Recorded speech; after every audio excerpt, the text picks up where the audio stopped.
morning, Ferri Middle School. Today is Day E. The order of the periods is 4, 5, 6, 7, 1, and 2. Please stand for the Pledge of Allegiance. I pledge allegiance to the flag of the United States of America and to the republic for which it stands, one nation, under God, indivisible, with liberty and justice for all. Please remain standing for a moment of silence.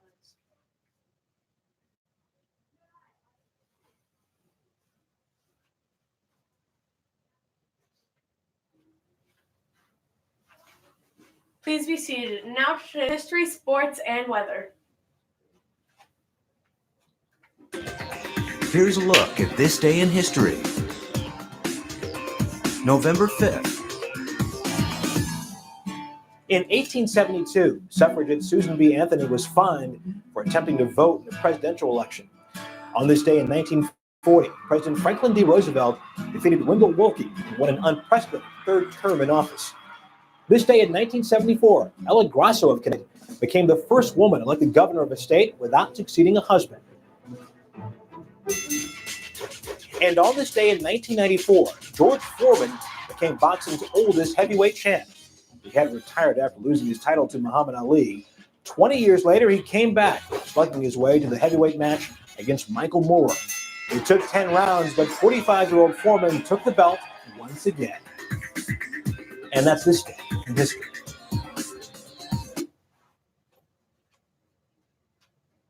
D2 Cranston East hosting Mount Pleasant at the stadium. East fans fired up. Kilties with a 1-0 lead in the second half. The home team, David De Silva, dribbles through 3 defenders, but he flashes his shot just wide.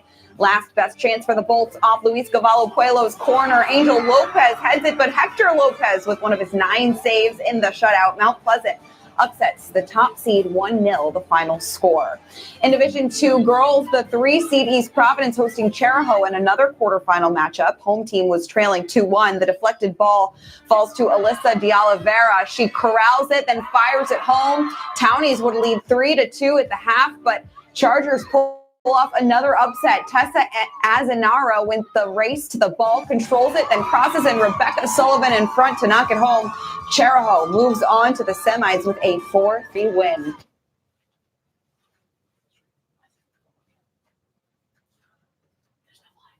And between noon and about 4 o'clock in the afternoon is when our steadiest and heaviest showers will be. It's as this cold front is coming in. We've had that push of milder air this morning, so not as chilly as you head out the door to begin your morning commute. And then here we go at lunchtime, upper 50s to lower 60s as those showers move in and that cold front comes through. The temperatures will sit right around 60 degrees. By early evening, the rain's moving out. The skies are clearing for dry conditions overnight. As far as how much rain we're expecting to see, about 1/4 to 1/2 inch of rain in most spots.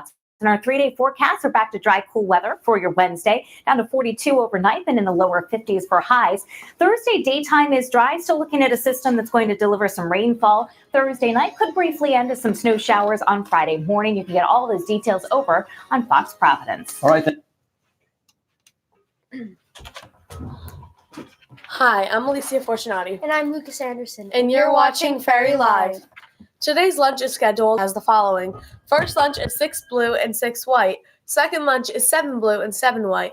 Third lunch is 8 blue, and fourth lunch is 8 white.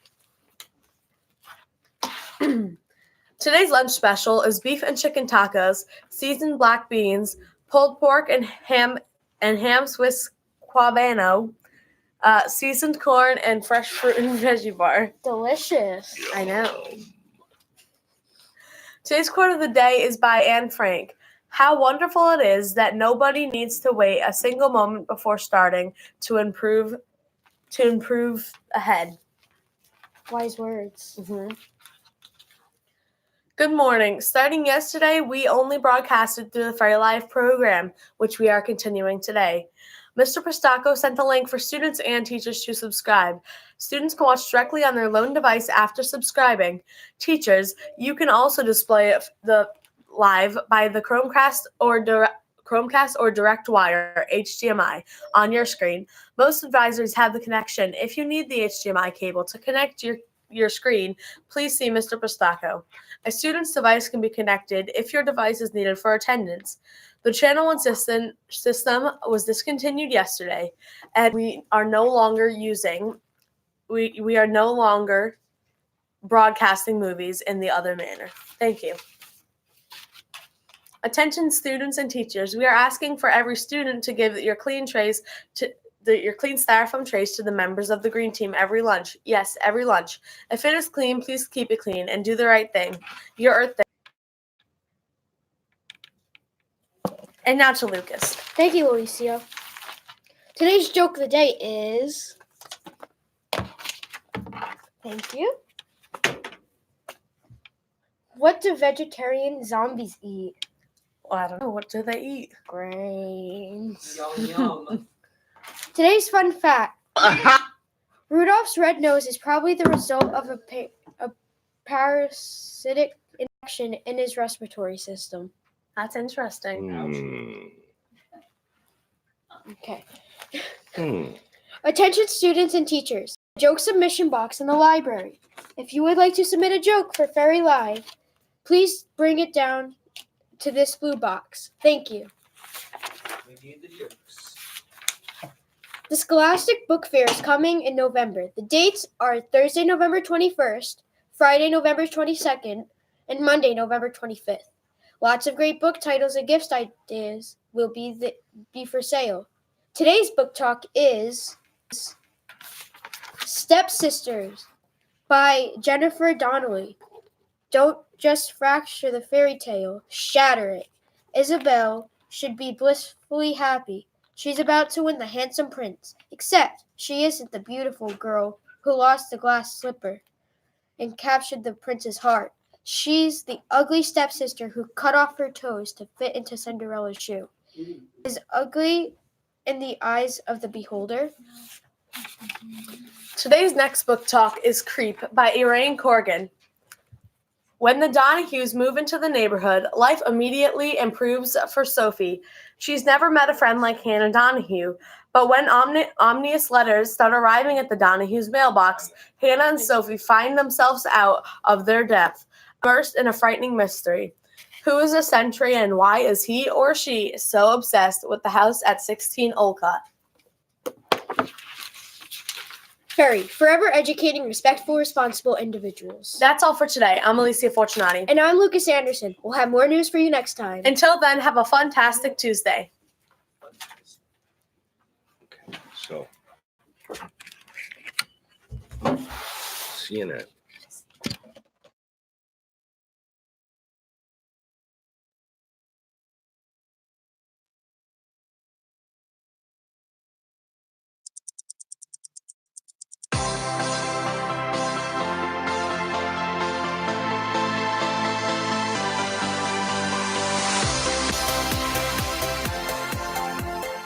Hi, I'm Carl Azus, and this is CNN 10. Wherever you're watching around the world, we thank you for taking 10 minutes for our show.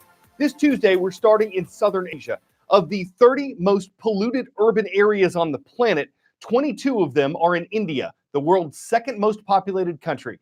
In fact, the nation's capital, New Delhi, is ranked as the world's most polluted city. And right now, the smog is at its worst. Record levels of pollution are expected for at least the next week. Government officials have declared a public health emergency, and they've taken steps to try to get a handle on the pollution. They're stopping work at construction sites, which sends dust into the air. They're limiting the number of cars that are allowed on the road, encouraging people to carpool, and reducing traffic by 4 million vehicles each day. But experts say this isn't likely to have a major effect on the smog because a lot of it comes from outside New Delhi. Around the time of year when temperatures drop, India's farmers light fires to get rid of leftover crops and eliminate stubble on the ground. That produces a lot of the pollution that settles over New Delhi. The government has tried to address that problem in the past. One way was by providing farmers with discounted equipment that could keep them from having to burn the unwanted leftovers. But nothing has really worked, and it may take a change in the weather for the problem to improve. That's especially concerning to residents of New Delhi because researchers have compared living in a place with heavily polluted air to smoking a pack of cigarettes every day. The air in the Indian capital is toxic. The air pollution so bad that authorities have declared a public health emergency, canceling school, diverting flights, and urging residents to stay indoors. The city's chief minister taking to social media to sound the alarm. हम blame game नहीं करना चाहते. We do not want to blame anyone. This is an issue of our health, an issue of breathing in air, the health of our children, our families, the people of Delhi. That's what's at stake here. गांव पे लगी हुई है. Bad smog is an annual problem in New Delhi, but this year the pollution has hit record levels. Thermal satellite imagery from NASA reveals one contributing factor to the smog.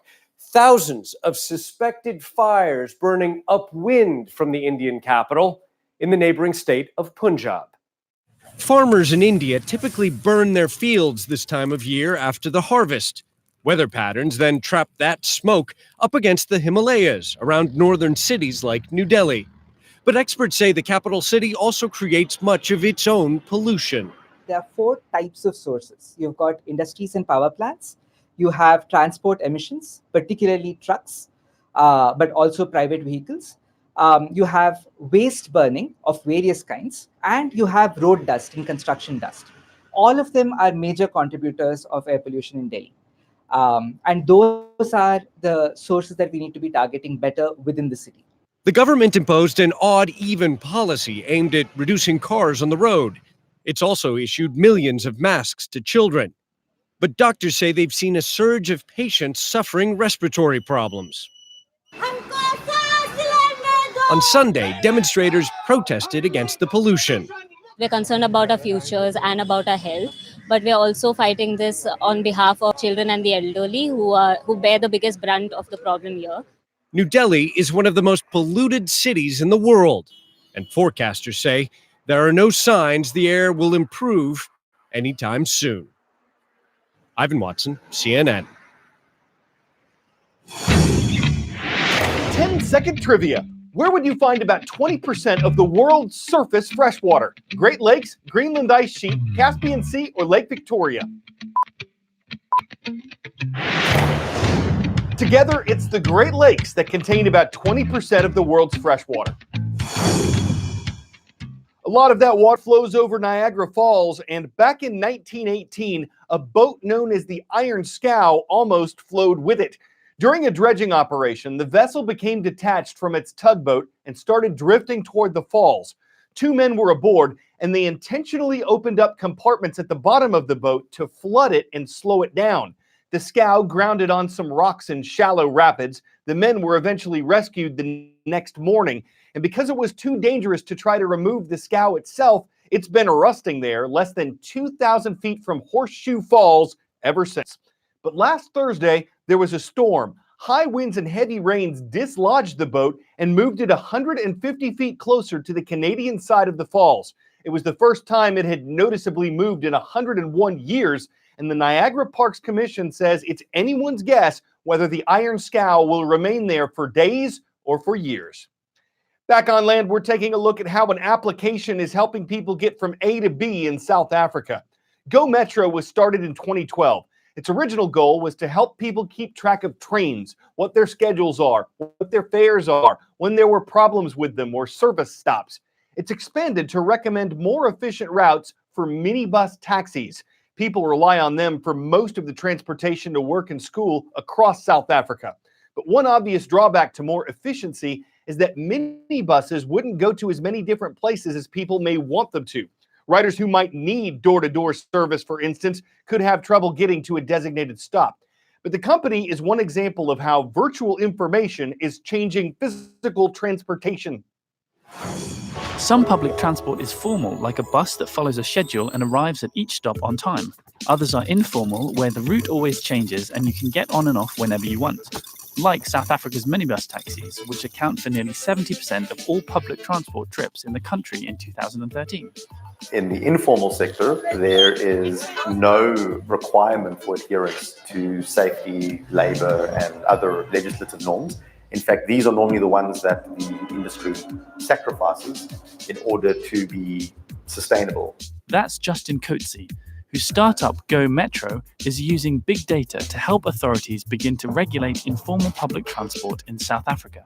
There's an enormous amount of inefficiencies as to how these routes have sprung up and how they've been created over time. And so our data is able to consolidate them into a much more rational plan for the entire city to work better. So this map book is an example of work we've just finished for the city of Cape Town, where we rode every single taxi route in the city. Go Metro begins by tracking things like route distance, number of stops, and when passengers get on and off. Then the company collate all that data into a model of the network. They then suggest changes to make and optimize the network more efficiently. Finally, the company deploys monitoring devices to make sure the network operators stick to the new plan. We're standing here at the Caravel Lentegeur Taxi Association queue, or COLTA. So it's up to every passenger to decide where he wants to stop. Very inefficient because a driver will stop and start all the time.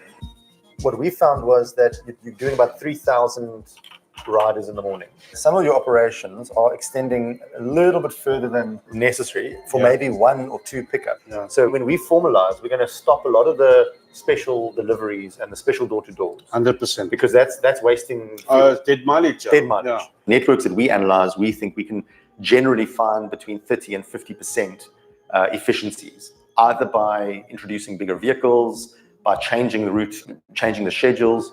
Transit systems across the world are looking to use big data to improve their services. And Go Metro now maps in Argentina, Mexico, the USA, and India, to name but a few, helping less formal networks take steps towards official recognition.